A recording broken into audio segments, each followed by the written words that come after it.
Hello, everyone, and welcome to Whisker Brews.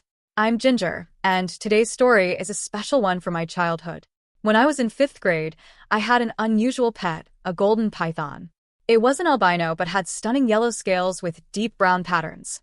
The story of how I got it is just as wild as the snake itself. One afternoon after school, I passed by a herbalist who had set up shop nearby. Among his herbs was a beautiful golden snake. I crouched beside it, mesmerized, unwilling to leave. Seeing my fascination, the herbalist offered to sell it to me for $100. He explained that it was a golden python that could grow quite large, but wasn't poisonous. It would only eat live mice, he said, and never anything dead. There was only one place I could think of to get that kind of money: my mom's herbal medicine shop. She never minded when I took a few coins for candy, so I dashed in, opened her drawer, and grabbed $100 while she was distracted with a minor surgery. Hearing the drawer, she called out, reminding me not to buy brightly colored sweets. I bought the snake. The herbalist packed up his herbs and repeated his instructions about feeding it live mice every 3 days.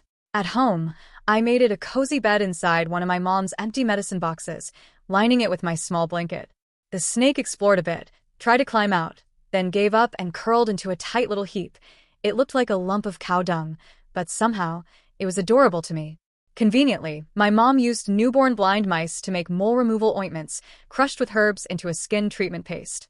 She kept a regular supply, so I simply asked her to save a nest of live mice every 3 days for my pet.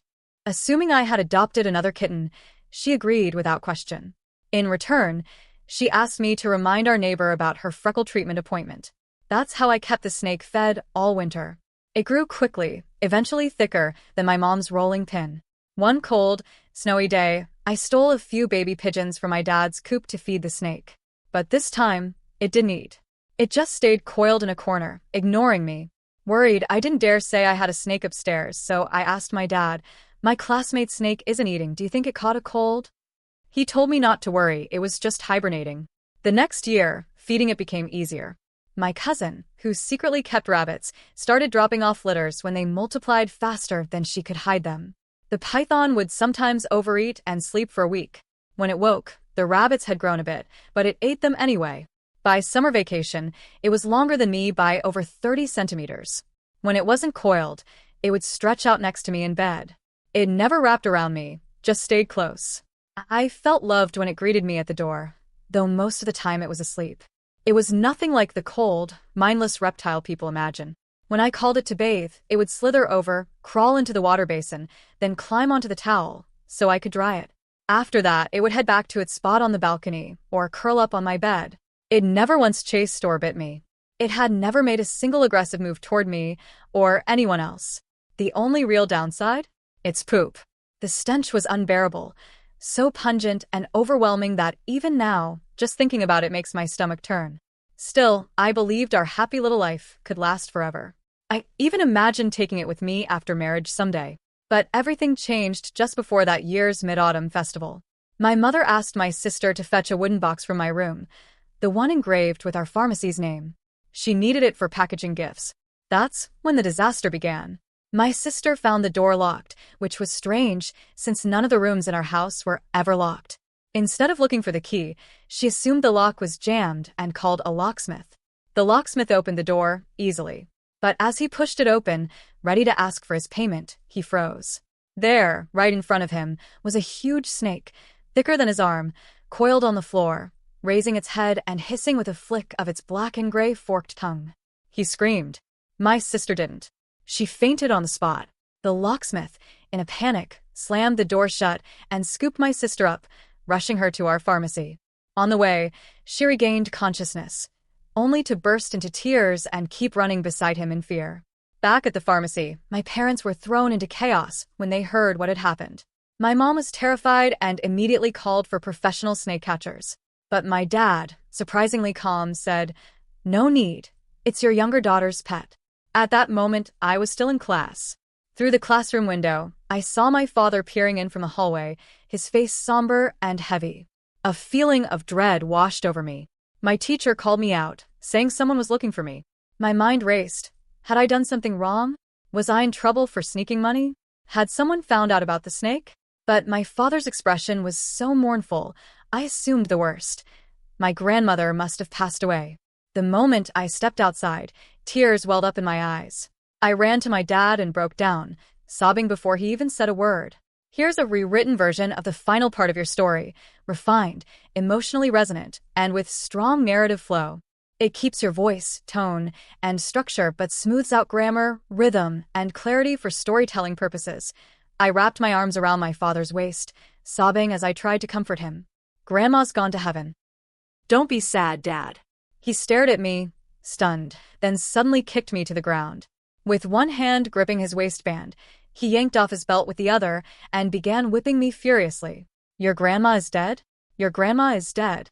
Teachers rushed to their classroom doors, alarmed. They ordered the students to stay seated and not peek, but no one could ignore what was happening. Several male teachers ran over, grabbing my father, trying to calm him. Sir, please grieve in peace, one said. Death is part of life. Beating her won't change anything. Pale and seething, my father pointed a trembling finger at me. This little brat kept a worm bigger than me in her room. She scared her sister half to death.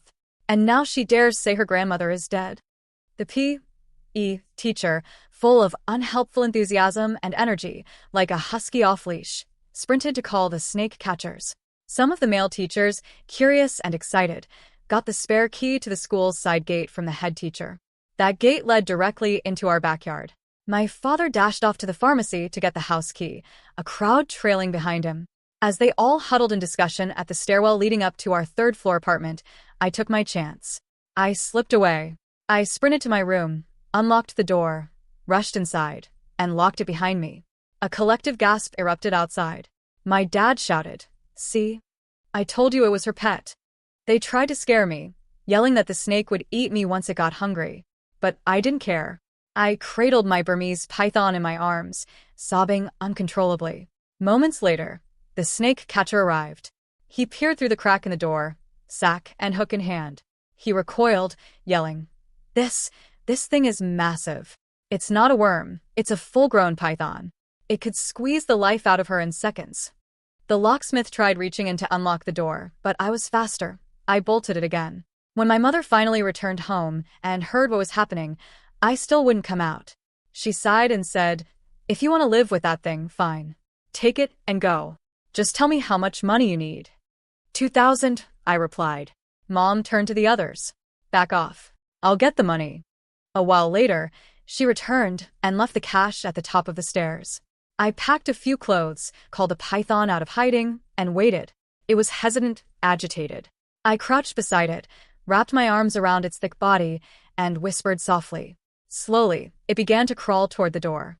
Just as it reached the threshold, it stopped and turned to look at me. That's when it happened.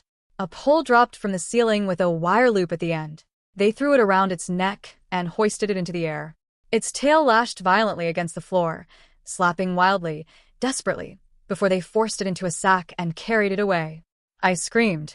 I bit and kicked and fought back, wailing in helpless fury. My father, fed up, gave me the worst beating of my life. By the time they took my Burmese python away, it was larger than I was. But it had never once tried to hurt me. It never planned to eat me.